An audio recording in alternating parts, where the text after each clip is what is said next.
Halo teman-teman, di video kali ini kita coba ngebahas tentang cost center. Jadi, apa itu cost center?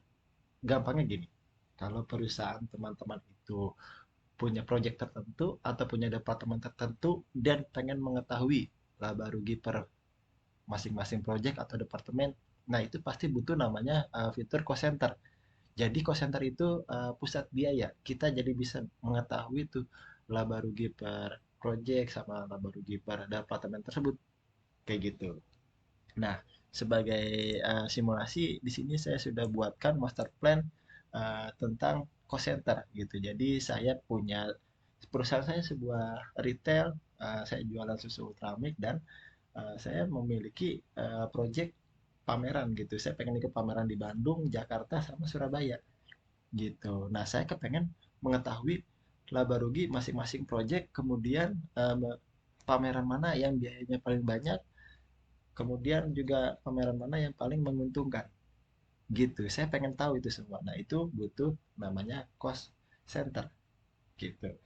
Nah, ini saya sudah buatkan master plan-nya. Nama pemasoknya PT Makanan Enak dengan item susu Ultramik. Kemudian nama proyeknya Pameran Bandung, Jakarta dan Surabaya. Seperti itu ya. Langsung saja kita simulasikan untuk menghemat waktu. Nah, jadi sebelum video ini saya buat, saya sudah memasukkan semua daftar itemnya gitu. Jadi yang Ultramake itu sudah saya masukkan. Kita lihat di barang dan jasa, modul daftar, kemudian barang dan jasa. Nah, di sini kita nonaktifkan, dia akan muncul susu Ultramilk gitu. Saya sudah masukkan nama itemnya, tapi dengan kuantitas nol. Dan di sini saya juga sudah membuat project ya. Kita masuk ke modul project, ke daftar, kemudian ke modul project, dan kita lihat project.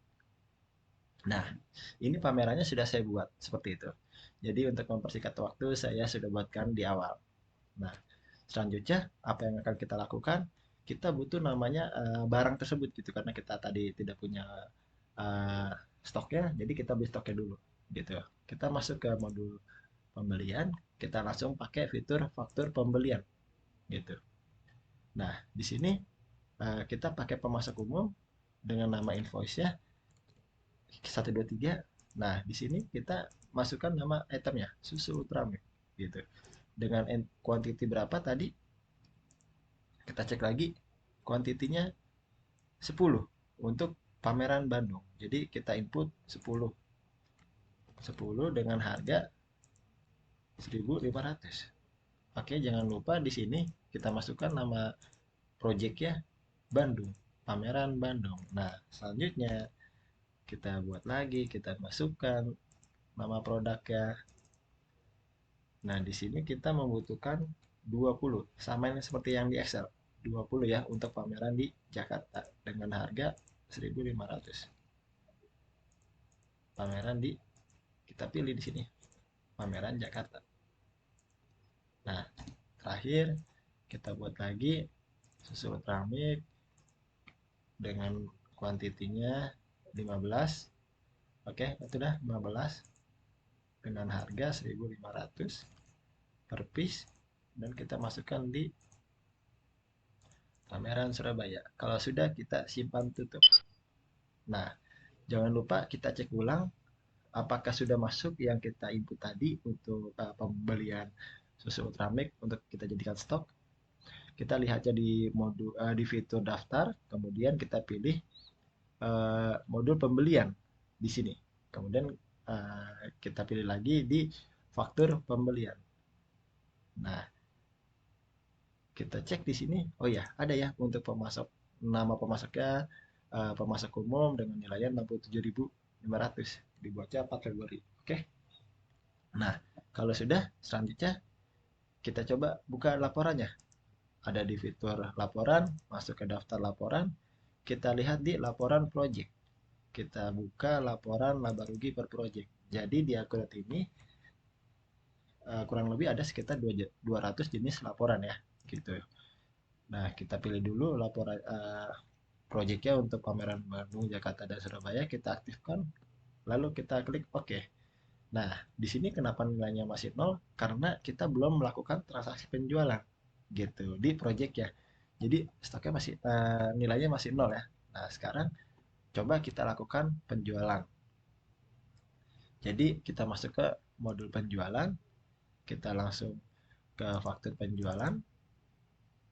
Nah, kita pilih nama pelanggannya dari pelanggan umum, kita pilih saja. Nah, di sini kita ambil nama itemnya susu Ultramilk. Kemudian kita lihat di Excel kita jual berapa? Kita jual dengan harga 3.000 dan kita menjual sebanyak 10 untuk pameran Bandung. Oke, langsung aja 3.000 untuk nominal harganya dan kita pilih di sini 10 proyeknya untuk pameran Bandung. Kalau sudah kita enter, kita ambil lagi susu Ultramilk untuk di Jakarta.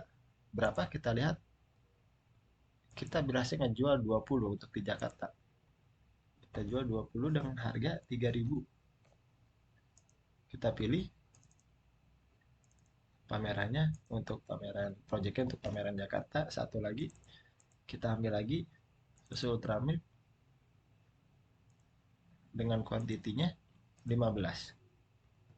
Harganya tetap 3.000. Kita pilih projectnya dari Surabaya. Kalau sudah, kita simpan. Nah, sekarang kita lihat laporan laba ruginya. Kita refresh. Ada di atas bagian sini. Perbarui. Nah, di sini langsung ketahuan. Gitu. Jadi untuk pameran Bandung punya pendapatannya 30.000, untuk pameran Jakarta 60, dan untuk pameran Surabaya itu 45.000 gitu ya.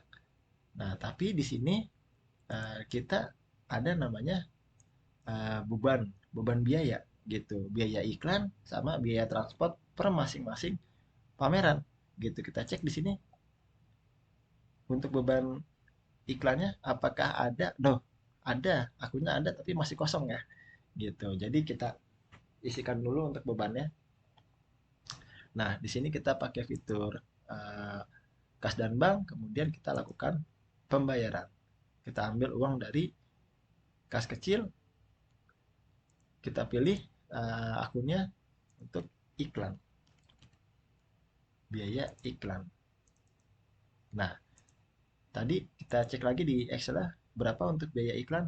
4.000 di setiap pameran, baik di Jakarta, Surabaya, dan uh, baik di Jakarta, Surabaya. Oke, nama Bandung kita lihat di laporannya. Kita input maksudnya, sorry. Kita input 4.000. Oke, projectnya kita pilih untuk di Bandung. Kemudian jika sudah, kita buat lagi biaya iklan. Kali ini kita masukkan untuk project di Jakarta. Oke, satu lagi biaya iklan kita masukkan untuk di Surabaya.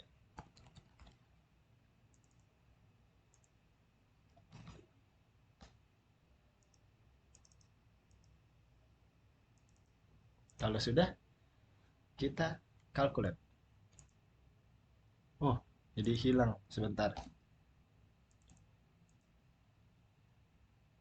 Iklan.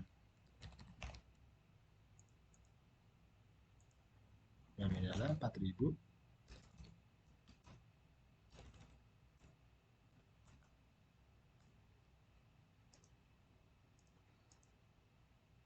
Pamerannya Surabaya. Oke, kita calculate ulang. Kita kasih memo ya.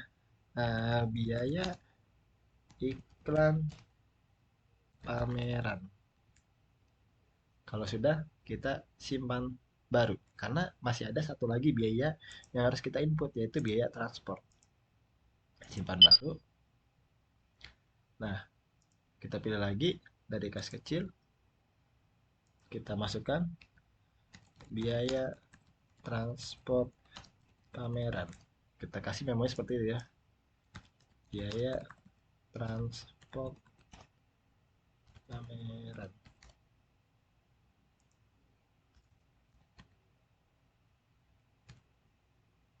Oke, kita pilih transport, nama akunnya, biaya transport karyawan. Kita cek berapa tadi. Nah, biayanya beda-beda nih. Untuk di Bandung 3.000, di Jakarta 1.000, dan di Surabaya 3.500. Oke, 3.000 untuk di Jakarta ya. Kita input dulu untuk di Jakarta. Untuk di Bandung, sorry. Kemudian kita pilih lagi biaya transport karyawan. Untuk di Jakarta tadi 1.500.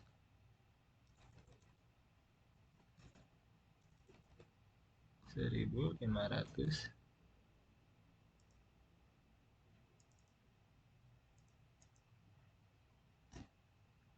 Dan yang terakhir kita input untuk di Surabaya.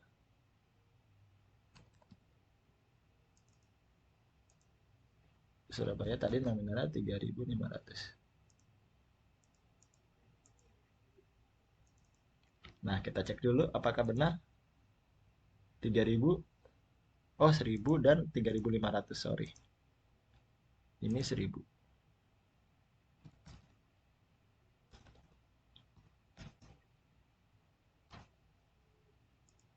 Oke. 3.000, 1.000 dan 3.500. 3.000, 1.000 dan 3.500. Jika sudah, kita simpan dan tutup. Oh iya, debitnya jangan lupa ya. Kita kalkulate dulu, totalnya 7.500. Jika sudah, kita simpan tutup. Benar ya? Totalnya 7.500. Nah, sekarang tinggal kita cek laporan laba ruginya. Kita pilih perbaharui. Nah, di sini sudah muncul lah biaya pemasaran umum gitu. Nah, biaya pemasarannya untuk iklannya 4.000 di Bandung sama Jakarta dan Surabaya itu sama nominalnya. Kemudian masuk biaya transportasi karyawan yang berbeda-beda nih. Untuk di Bandung 3.000, untuk di Jakarta 1.000, untuk di Surabaya lebih mahal 3.500. Maka eh, jumlah beban operasionalnya untuk Bandung 8.000, pameran Jakarta 25.000, dan Surabaya 15.000. Nah, kemudian kita bisa mengetahui laba bersihnya. Laba bersih Bandung 8.000, pameran Jakarta 25.000, dan pameran Surabaya 15.000. Maka dengan adanya fitur cost center ini kita bisa tahu mana pameran yang paling menguntungkan, mana pameran yang biayanya itu paling mahal. Seperti itu. Oke, sekian. Terima kasih.